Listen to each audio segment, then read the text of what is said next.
Vamos a proceder a analizar las noticias que nos trae Pedro del ámbito judicial. Vamos a comenzar por una noticia de Diario de Noticias La Ley. Dice: Justicia se rinde y aparca la reforma del registro civil. En los últimos días era un secreto a voces que la reforma no entraría en vigor el próximo 15 de julio y que cabía la posibilidad de que cambiara el modelo de encomienda de gestión a los registradores de la propiedad y mercantiles en favor de otros colectivos. Sí. Bien, esto es una noticia que ha pasado desapercibida en la prensa generalista y como casi todos los martes o a veces los miércoles nos dedicamos a analizar pues también este tipo de noticias un poco más especializadas, pues es muy importante señalar. ¿Y por qué dedicamos un tiempo siempre a la prensa especializada para este tipo de cuestiones que hacen referencia a la justicia? Bueno, pues creo oportuno señalar en principio que se trata de una cuestión elemental, que es el tratamiento que se hace desde la prensa generalista de lo que en justicia se refiere como cuestiones meramente técnicas. Detrás de estas cuestiones que se tildan como meramente técnicas en la prensa generalista, en muchas ocasiones hay cuestiones determinantes para lo que es la separación de poderes entre el legislativo y el ejecutivo y muy particularmente también aparte y al margen respecto a lo que se trata de la independencia judicial. Por eso siempre dedicamos en Radio Libertad Constituyente un espacio para que estos oyentes se den cuenta de la trascendencia real que tienen todo el engranaje institucional de la democracia, cuestiones que se están tratando generalmente como meramente técnicas cuando en realidad son nucleares para la existencia misma de la democracia. En este caso, los que trabajamos en la justicia como colaboradores de la misma o también los miembros de la jurisdicción, sabemos, y es conveniente que lo sepan los oyentes, una batalla que ha existido por lo que, por un lado, se ha llamado también impropiamente como privatización del registro civil, o por otro lado, se ha incluso intentado de administrativizar, es decir, de desjudicializar las funciones del registro civil. En este sentido, y como también don Antonio muchas veces nos ha recordado en esta radio, las funciones de los registradores es precisamente, y tras la calificación de documentos, dar una publicidad a terceros, al tráfico jurídico, al tráfico, en el caso de registradores de la propiedad y mercantil, al tráfico civil de actos que tienen notoria trascendencia, de tal manera que otros terceros, intervinientes de buena fe, no puedan ignorarlos a la hora que esto suceda. Bien, el registro civil es un poco distinto al registro de la propiedad y el registro mercantil, porque al margen de esa tarea de calificación, hay una tarea jurisdiccional. Por eso, enfrente de cada registro civil se encuentra un juez encargado del registro civil, no un registrador, como ocurre en el registro de la propiedad o en el registro mercantil. Que nos demos cuenta de que actos tan importantes como nuestro nombre, el matrimonio, el régimen económico matrimonial por el que se va a regir nuestra vida familiar, todo eso está sometido a una publicidad en el registro civil y a una calificación previa por un juez encargado del registro civil. Y cuestiones también muy importantes como la propia nacionalidad de las personas, que también son expedientes que se siguen ante el juez encargado del registro civil. Por eso era muy grave el hecho de sustraer de la jurisdicción, es decir, desjudicializar actos de tan notoria importancia como estos que acabo de comentar para administrativizarlos. Y era peor todavía lo que inicialmente se estaba intentando, que era municipalizarlo, es decir, que pasara a un ámbito administrativo,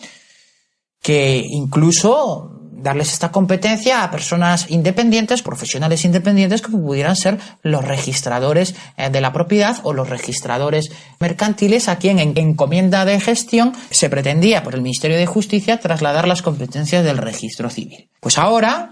tras varios años de intensa polémica, el ministro de Justicia, el señor Catalá, anunció que renuncia a la reforma de los registros civiles que planteaba esa encomienda de gestión en último término a registradores de la propiedad y mercantiles. Concretamente, Catalá lo que indica, según esta noticia, es que no va a proponer un modelo de reforma del registro civil que no sea compartido por el conjunto de los agentes. Pero ojo, tenemos que seguir alerta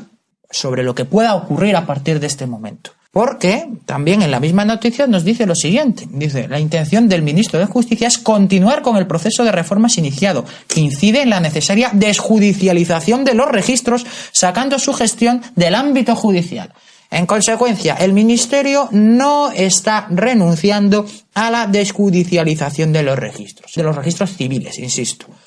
¿Qué es lo que puede pasar con esto? ¿Cuál es la peor de las noticias? El peor de los escenarios en el que nos podemos encontrar. Y una vez descartado que no van a ser registradores de la propiedad ni registradores mercantiles quien con juicio calificatorio podrían realizar esta función, descartado esto, ¿qué nos queda? La otra opción, la opción inicial del Ministerio, que era la municipalización de los registros civiles, de tal manera que serían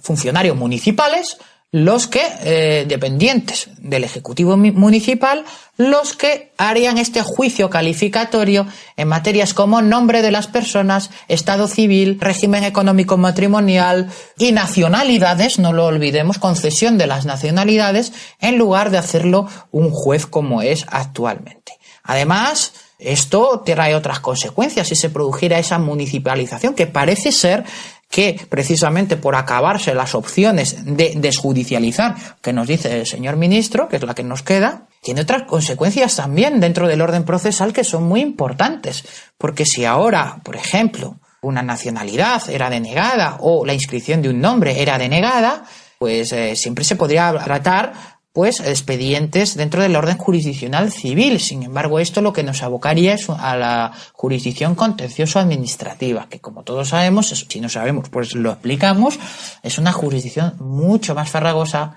mucho más lenta y que implica un esfuerzo para el justiciable muy superior en cuanto, sobre todo, además, obtener una respuesta rápida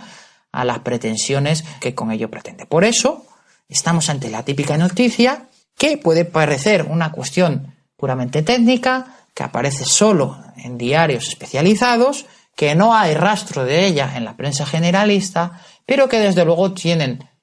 una trascendencia notable no solo en los derechos y libertades individuales de las personas, sino en todo el engranaje institucional de una democracia en la que es requisito sine qua non la independencia del poder judicial. Si existiera, que no existe en nuestro caso. Pero hay que decir una cosa bien clara, que es que todas y cada una de las reformas que se realizan cuando no existe una independencia judicial son inexorablemente a restringir el ámbito de actuación de la justicia y la posibilidad del justiciable de acudir a órganos ajenos a lo que es la mera administración para la resolución de sus conflictos, como también ha pasado con la reforma del enjuiciamiento criminal, que también aquí hemos comentado en muchas ocasiones, en la que precisamente se está pretendiendo sacar, por ejemplo, las faltas del ámbito de lo jurisdiccional para meterlo en lo propiamente administrativo, o un hecho tan lamentable y tan grave como es dar la instrucción penal a los fiscales, sustrayéndolo de los jueces de instrucción, cuando el fiscal general del Estado es un cargo nombrado a dedo por el Ejecutivo, funcionando el Ministerio Público por los principios de obediencia debida y de jerarquía. De tal manera que es otra cuestión, por ejemplo, que pasa de carácter meramente técnico cuando en realidad tiene una trascendencia para el justiciable en sus derechos individuales notable, pero no solo eso, sino también en esa paulatina erosión del ámbito de lo judicial que supone el sometimiento de la justicia al poder omnímodo e inseparado del legislativo y ejecutivo, que es uno solo también en el régimen que actualmente padecemos.